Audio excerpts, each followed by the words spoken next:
Ma'asyiral muslimin rahimakumullah, usini wa iyyakum bitaqwallah faqad fazal muttaqun. Kama qala Allah Ta'ala fi kitabil karim, a'udzu billahi minasyaitonir rajim. Ya ayyuhalladzina amanu taqullaha haqqa tuqatih wa la tamutunna illa wa antum muslimun. Hadirin sidang salat Jumat yang berbahagia rahimakumullah. Pertama-tama marilah kita panjatkan rasa syukur kita kehadirat Allah Subhanahu wa taala. Oleh karena atas limpahan rahmat-Nya lah pada siang hari ini, pada tanggal 10 Zulhijjah 1438 Hijriah, kita bisa hadir di tempat yang mulia nan megah ini, memenuhi panggilan Allah, melaksanakan salah satu kewajiban kita sebagai seorang muslim, yakni ibadah salat Jumat. Mudah-mudahan ibadah kita pada siang hari ini dan juga pada waktu yang telah lampau diterima oleh Allah Subhanahu wa taala. Yang kedua, hati berwasiat kepada diri pribadi dan juga kepada jamaah sekalian untuk marilah dengan penuh kesungguhan kita senantiasa tingkatkan takwa kita kepada Allah Subhanahu wa taala dengan takwa yang sebenar-benarnya. Karena sesungguhnya hanya dengan takwa sajalah kita bisa berharap mendapatkan pertolongan dari Allah Subhanahu wa taala, Zat yang menciptakan alam semesta, yang menghidupkan dan mematikan kita semua dalam meniti kehidupan dunia yang fana ini, yang kita rasakan tidak semakin mudah oleh karena berbagai tantangan yang kita hadapi. Dan dengan takwa pula lah kita bisa berharap mendapatkan tempat yang terbaik insyaallah kelak di akhirat. Ma'asyiral muslimin rahimakumullah, bagi kita seorang muslim, sesungguhnya peta jalan hidup kita atau life map kita itu sudahlah sangat jelas. Sebagaimana Allah Subhanahu wa taala sampaikan di dalam surat Al-Mu'minun yang tadi khatib bacakan di awal khutbah ini, mulai ayat 12, 13, 14, 15 dan 16. Ada 3 fase yang akan kita jalani dalam kehidupan kita ini. Yang pertama adalah fase kelahiran, yang kedua kematian, dan yang ketiga adalah kebangkitan di akhirat kelak. Khusus tentang fase kelahiran, bahkan Allah Subhanahu wa taala menjelaskannya dengan cukup rinci di dalam surat Al-Mu'minun ayat 12, 13, 14 tadi, yakni bahwa kita ini diciptakan pada awalnya adalah sebagai nutfah, kemudian menjadi alaqah, mudghah, idhamah, wa qasawnal idhamah lahman thumma ansa'nahu khalqan akhar. Dari daging yang bertulang itulah kemudian Allah menciptakan makhluk yang terlahir menjadi seperti kita-kita saat ini. Ayat seperti inilah surat Al-Mu'minun 12, 13, 14 yang dalam pandangan Gary Miller, seorang saintis ahli matematika asal Kanada, sebagai bukti yang sangat jelas bahwa Al-Quran itu sesungguhnya adalah memang firman Allah. Gary Miller ini bukan hanya seorang saintis, dia juga adalah seorang misionaris.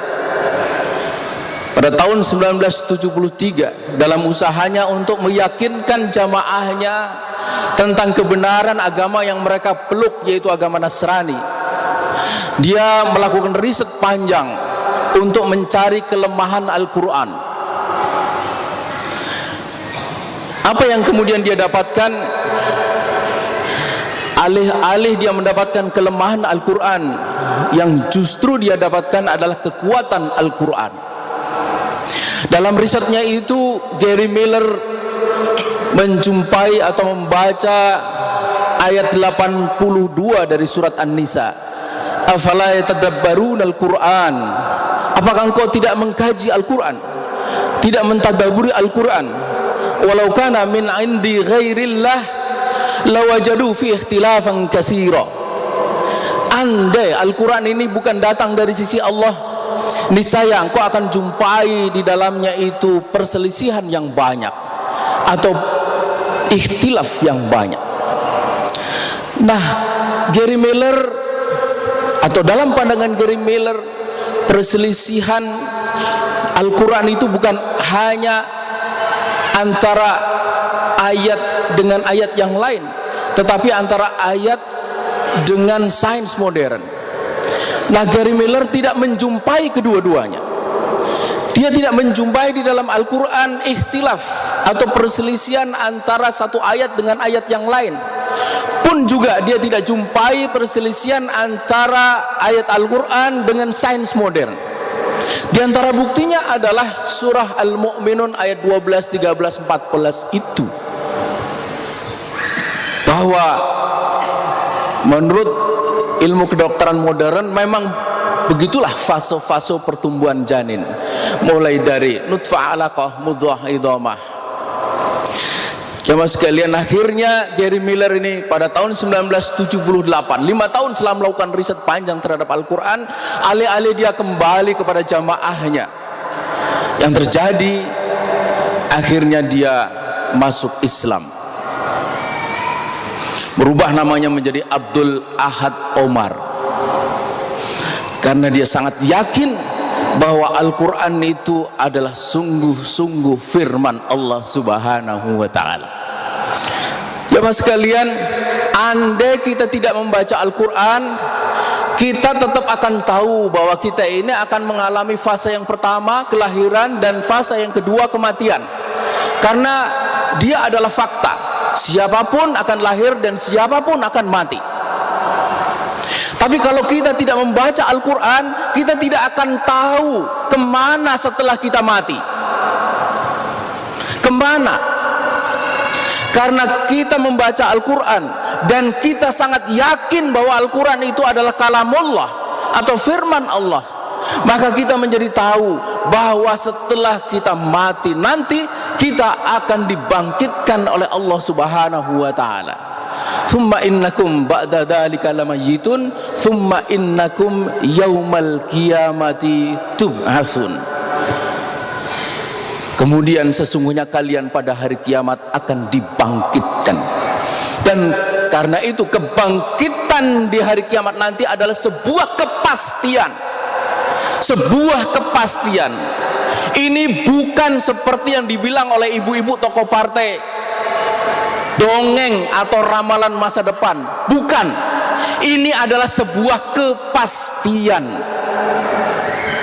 Jemaah sekalian, pertanyaannya kemudian adalah kemana setelah kita dibangkitkan? Kalau kita membaca Al-Quran, maka nyatalah bahwa hanya ada dua kemungkinan arah setelah kita dibangkitkan, yaitu apakah kita akan menjadi ashabul yamin, golongan kanan, atau ashabus simal, golongan kiri. Siapa itu ashabul yamin? Dialah ashabul jannah. Siapa itu ashabus simal? Dialah ashabun nar, penghuni neraka. Kita tentu tidak ingin menjadi bagian dari ashabus simal yang disebut oleh Allah Subhanahu wa ta'ala sebagai bi'sal masir, sebagai seburuk-buruk tempat kembali, yang di dalamnya terkumpul seluruh penderitaan, bahkan segala macam penderitaan yang mata belum pernah melihat, telinga belum pernah mendengar, dan siapapun belum pernah merasakannya. Digambarkan dalam sebuah hadis dalam kitab Al-Jannah wan Nar, siksa paling ringan di neraka itu dipakaikan kepada mereka terompah dari api neraka, dan itu cukup membuat otak mendidih. Jemaah sekalian, mungkin sekali waktu bisa mencoba berjalan kaki tanpa alas kaki di tengah siang hari, terik matahari, di atas aspal yang sangat panas. Kaki kita mungkin melepuh, tapi tidak akan pernah membuat otak itu mendidih. Ini siksa paling ringan, kepadanya dipakaikan terompah dari api neraka, otak hak mendidih, dan siapa saja yang mendapatkan siksa seperti itu, dia akan merasakan ini siksa yang paling berat, padahal itu siksa paling ringan. Karena itu jelaslah bagi kita tiada pilihan lain. Kita ini semua pasti menginginkan menjadi bagian dari ashabul yamin, golongan kanan, dialah ashabul jannah. Pertanyaannya kemudian adalah, apa yang bisa memastikan kita atau menjamin kita kelak akan menjadi bagian dari ashabul yamin, menjadi bagian dari ashabul jannah? Apa yang bisa memastikan kita? Apa jaminannya? Jemaah sekalian, hanya ada satu yang bisa memastikan kita bahwa kita kelak akan menjadi bagian dari ashabul yamin. Apa itu? Yaitu ketika kita menjalani kehidupan di dunia yang sementara ini betul-betul sesuai misi penciptaan kita oleh Allah Subhanahu wa taala, yaitu ibadah. Kita semua tahu bahwa kita ini diciptakan oleh Allah Subhanahu wa taala tidak lain adalah untuk beribadah kepadanya. Wa ma khalaqtul jinna wal insa illa liya'budun. Apa itu ibadah? Imam Malik mengatakan al ibadatu hiya, ibadah itu adalah taatullah, taat kepada Allah, wa khudu'u lahu, tunduk kepadanya, wa tizamu ma syara'ahu minad din, dan berpegang teguh kepada apa yang disyariatkan oleh Allah di dalam agamanya. Ringkasnya, ibadah adalah ketika kita terikat kepada syariah Allah, ketika kita terikat kepada syariah agama Allah, syariat Islam. Apa makna terikat kepada syariah Allah itu? Terikat kepada syariah Allah itu adalah menjadikan syariat Allah sebagai tolak ukur perbuatan kita atau miqyasul a'mal kita. Haram dibilang oleh syariah, haram pula kita bilang. Halal dibilang oleh syariah, halal kita bilang. Apa yang dikatakan haram oleh syariah kita tinggalkan, dan kita melakukan apa saja yang dikatakan halal oleh syariah. Jamaah sekalian, inilah esensi dari takwa. Inilah esensi dari takwa, yaitu sikap seorang muslim untuk tunduk setunduk-tunduknya kepada Allah Subhanahu wa taala. Yang dalam surah An-Nur ayat 51 dikatakan dengan kalimat yang pendek, yaitu sikap sam'an wa ta'atan. Sami'na wa ata'na. Innama kana qaulal mu'minina idza du'u ila Allahi wa rasulihi liyahkuma bainahum ay yaqulu sami'na wa ata'na. Sikap sam'an wa ta'atan kepada segenap perintah dan larangan Allah Subhanahu wa taala, meski perintah itu sekilas tampak tidak masuk akal, sebagaimana perintah untuk membangun bahtera kepada Nabi Nuh di puncak bukit, di puncak gunung. Kalau perintah itu membangun bahtera di tepian pantai mungkin masih bisa dicerna oleh akal sehat. Ini di puncak bukit. Atau sekilas perintah itu tidak nyambung dengan apa yang kita punya persoalan, sebagaimana perintah Allah Subhanahu wa taala kepada Nabi Musa, wa auhayna ila Musa an adrib bi'asakal bahr. Perintah untuk memukulkan tongkat ke tepian laut. Apa hubungannya dengan persoalan yang sedang dialami oleh Musa? Musa ketika itu sedang dikejar oleh Fir'aun dan bala tentaranya. Terpojok dia di tepian Laut Merah, tidak ada jalan lain. Dia mundur, dia akan semakin dekat dengan Fir'aun dan bala tentaranya itu. Tapi kalau dia maju, dia akan tenggelam. Pada titik itulah Allah memerintahkan untuk memukulkan tongkat itu ke tepian Laut Merah. Atau sekilas perintah itu tampak kejam, sebagaimana perintah Allah Subhanahu wa taala kepada Nabiullah Ibrahim alaihissalam. Falamma balagha ma'ahu sa'ya qala ya bunayya inni ara fil manam anni adbahuka. Perintah untuk menyembelih putranya yang sudah lama sekali dinantikan. Akhirnya dia mendapatkan, dan begitu sayangnya dia dengan putranya yang mulai tumbuh dewasa. Tapi di titik itu justru datang perintah Allah untuk menyembelih kekasih hatinya itu. Tapi inilah takwa. Mereka melaksanakan perintah itu dengan sepenuhnya. Kenapa mereka melakukan perintah itu dengan sepenuhnya? Karena mereka yakin, seyakin-yakinnya bahwa Allah tidak mungkin mendolimi hambanya, dan yakin bahwa perintah Allah itu pasti baik buat hambanya. Wa ma rabbuka bidzallamin lil abid. Maka dilaksanakanlah oleh Nabi Nuh membangun bahtera di puncak bukit itu. Dia pukulkan tongkatnya oleh Nabi Musa, dan begitu juga dengan Nabi Ibrahim. Tidak kalah hebatnya putranya Ismail. Itu perintah hakikatnya adalah menghilangkan nyawa dirinya. Tapi ketika ayahandanya bertanya, "Fandur madza taro?" Ismail dengan tegas mengatakan, "Ya abati fa'al ma tu'maru, satajiduni insyaallahu minas sabirin." Jamaah sekalian, inilah takwa. Inilah takwa yang harus kita wujudkan. Yang harus kita wujudkan dalam kehidupan kita. Kalau ada persoalan yang sangat penting dalam hidup kita ini, bukanlah hidup kita itu sendiri, apalagi karir, apalagi harta benda, semuanya bukan, tetapi adalah bagaimana kita dalam hidup yang pendek ini betul-betul bisa menjadi seorang hamba Allah yang bertakwa kepadanya. Karena ini adalah taruhan kita di hadapan Allah. Ini akan menentukan tinggi rendahnya derajat kita di hadapan Allah Subhanahu wa taala. Allah sendiri sudah mengatakan, "Inna akramakum indallahi atqakum." Dan kesempatan untuk kita meraih takwa itu hanyalah pada saat kita hidup.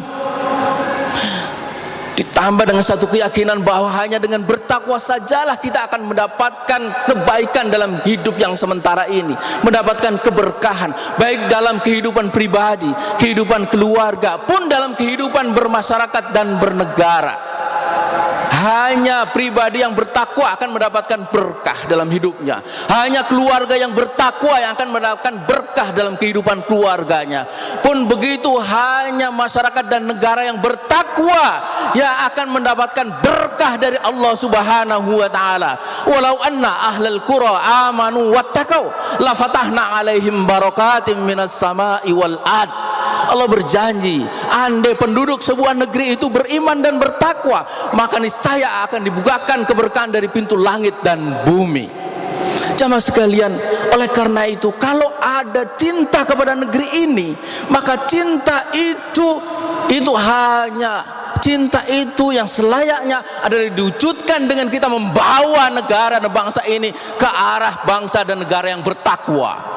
Karena itu siapapun yang membawa bangsa dan negara ini ke arah takwa, semestinya dia dianggap sebagai orang yang terhormat, bukan kemudian dikriminalisasi, dituduh dengan macam tuduhan. Pun begitu, siapa saja atau apa saja kelompok yang akan membawa bangsa dan negara ini ke arah takwa, semestinya kelompok itu juga dihargai, bukan malah dipersekusi dan kemudian dihilangkan eksistensinya. Jemaah sekalian, oleh karena itu jelas sekali kita saat ini menghadapi persoalan besar. Apa persoalan besar itu? Yaitu hilangnya takwa di dalam realitas kehidupan kita dan hilangnya takwa dalam kamus pembangunan bangsa dan negara ini. Ini lebih gawat daripada sekedar kemacetan, lebih gawat daripada sekedar kemiskinan, lebih gawat daripada sekedar korupsi. Karena korupsi, kemiskinan, segala macam itu justru juga adalah pangkalnya miskinnya takwa itu. Karena itulah, maka saudara-saudara sekalian, pada kesempatan yang mulia ini 10 Zulhijjah, kita mengingat kembali bagaimana teladan kita Nabiullah Ibrahim alaihissalam dan putra Ismail. Maka teladan itu tidak lain adalah bagaimana menjadi pribadi yang betul-betul bertakwa. Dan karena itu juga, maka marilah kita sing-singkan lengan baju kita untuk tidak diam. Kita bergerak, memberikan apa saja yang kita punya untuk membawa bangsa dan negara ini menjadi bangsa dan negara yang bertakwa. Hanya itu jalan yang akan membawa kepada keselamatan. Bukan hanya keselamatan di dunia, tapi bahkan yang paling penting, keselamatan di akhirat. Sebagaimana Allah Subhanahu wa taala katakan tadi, "Tsumma innakum yaumal qiyamati tub'atsun." Ya mas sekalian, Khatib mengingatkan kepada diri pribadi dan jamaah sekalian sekali lagi untuk marilah kita tingkatkan takwa kita kepada Allah dengan takwa yang sebenar-benarnya. Dan kesempatan untuk meningkatkan takwa itu hanya ketika kita hidup di dunia ini. Dan kapan kita mati, masuk ke fase yang kedua, kita tidak tahu. Dia akan datang tanpa memberitahu. Karena itu bodoh sekali kalau orang sudah tahu bahwa dia akan mati, dia lewati kehidupan ini dengan cara biasa-biasa saja, padahal dia tahu bahwa dia akan mati dan dia akan dibangkitkan di hari kiamat kelak. Karena itu mumpung kita masih hidup, maka marilah kita manfaatkan waktu yang sesungguhnya sangat sebentar ini untuk betul-betul menjadikan kita ini sebagai orang yang bertakwa. Kalau belum, bergegas. Kalau sudah, kita tingkatkan. Begitu juga keluarga kita, begitu juga dengan bangsa dan negara yang sedang menghadapi banyak sekali masalah, terutama masalah hilangnya kamus takwa di dalam pembangunan ini mengakibatkan berbagai persoalan kemudian berkembang. Mudah-mudahan Allah Subhanahu wa taala memberkahi kita semua dan menguatkan kita menjadi muslim sejati, menjadi muslim yang muttaqin.